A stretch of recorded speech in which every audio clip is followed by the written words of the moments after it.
What's up, good people? Mark Holmes here, and as always, I want to say thank you all for watching, commenting, subscribing, and being part of the Joe Blue Sports Report. Without you guys, as well as you ladies, you know that this literally does not work. I hope everybody's having a great Taco Tuesday or Free Agent Frenzy Tuesday.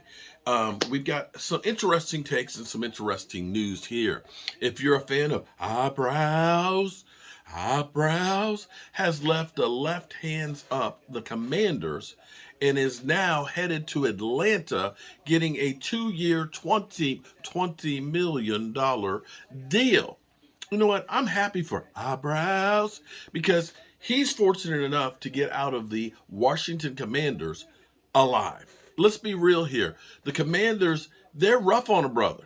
They are rough on quarterbacks. For whatever reason, there are two places, if you're a quarterback, you do not want to go: Cleveland and Washington. I don't know if it's something in the water, in the air, whatever it is. It doesn't matter who you are. It doesn't matter if you're a Donovan McNabb, who did great things for the Eagles. It doesn't matter if you're an Alex Smith, who did great things as a former number one pick with Kansas City and San Francisco. It doesn't matter if you're a first round draft pick like RG3 or Dwayne Haskins. You are destined to fail if you go to Washington. So shout out to Eyebrows, who turned, being a career backup into some cash. Whew.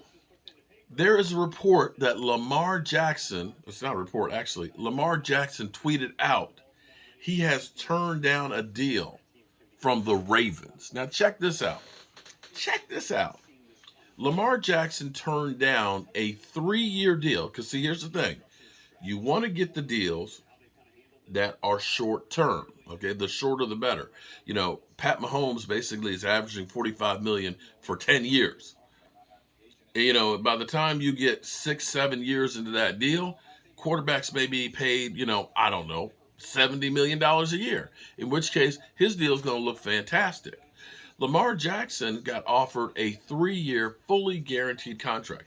There's only been 2 fully guaranteed contracts for quarterbacks thus far in the NFL. One, surprisingly, people don't remember, Kirk Cousins, when he signed his 3-year deal originally with Minnesota, which at the time I think was like 78 million. 78 million. Yeah, 78 million. And here we are a few years later. Lamar Jackson can turn down 133 million, which is 45 million. Kirk Cousins averaged 28 million a year. This one, 15 million more. He turned it down.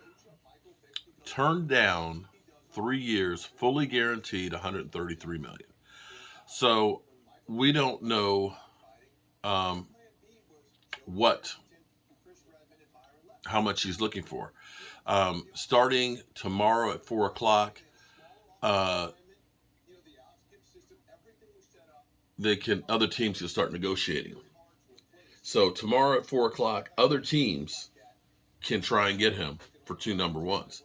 Quite frankly, if I was Carolina, I'd be kind of like, maybe we should have waited before we made that deal with the Bears. But we'll see where it goes.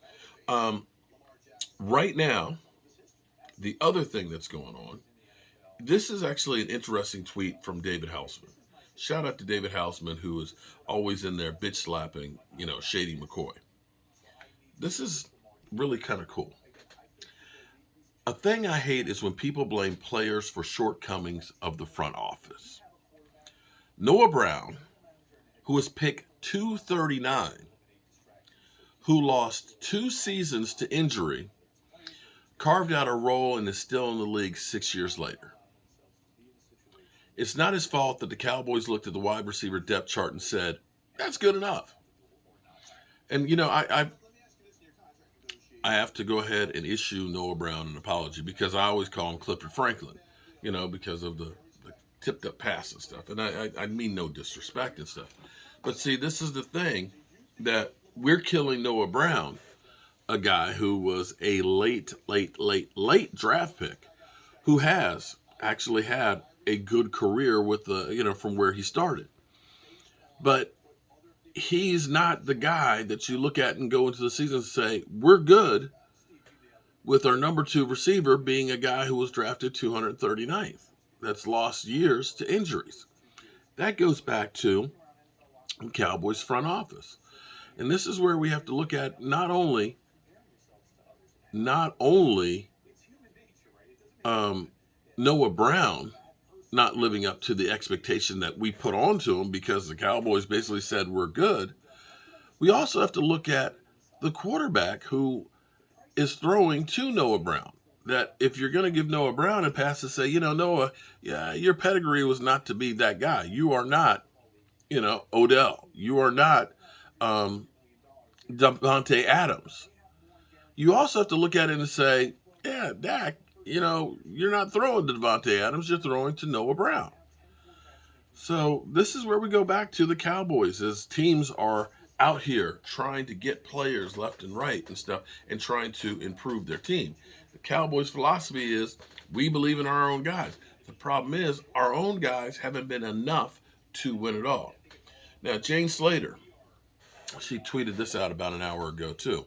I'm told the Cowboys are still trying to hammer out something with Leighton Vander Esch, but but as they do, another team has entered the picture, which I mentioned before. After Bobby, I can't pronounce this deal. Expect negotiations to start around $7 million a year. So the question you have to look at is with Leighton Vander Esch, do you look at saying $7-8 million a year for him, or do you look at say Bobby Wagner, who last year was $10 million? I'm more to lean towards the $10 million mark. That's just me. I will say that would be an upgrade from where you are. And understand that just because the deal is 7 or 8 million per year, that's not what you're necessarily paying the first year. In the same way we talk about Dak Prescott's contract being 40 million a year, depending on how you structure it.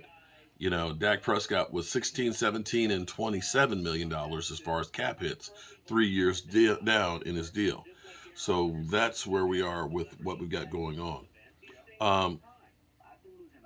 So we'll see what the Cowboys do. Right now, their focus is definitely President Carter.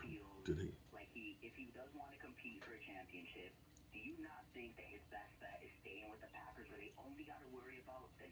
President Carter. Okay. President Carter has requested Biden delivers eulogy. Okay. He is in hospice care. So that's what we have right now. The Cowboys, we'll see if they do anything other than working on their own players right now. And that's where the focus is, getting Leighton Vander Esch in now that they got Donovan Wilson. And we'll see where they go from there. I guess the thinking is where we go with our own players is how we go with the free agents. And if or. All right, good people. We're going to keep following along with everything that is the Dallas Cowboys. I'll catch you later. Peace.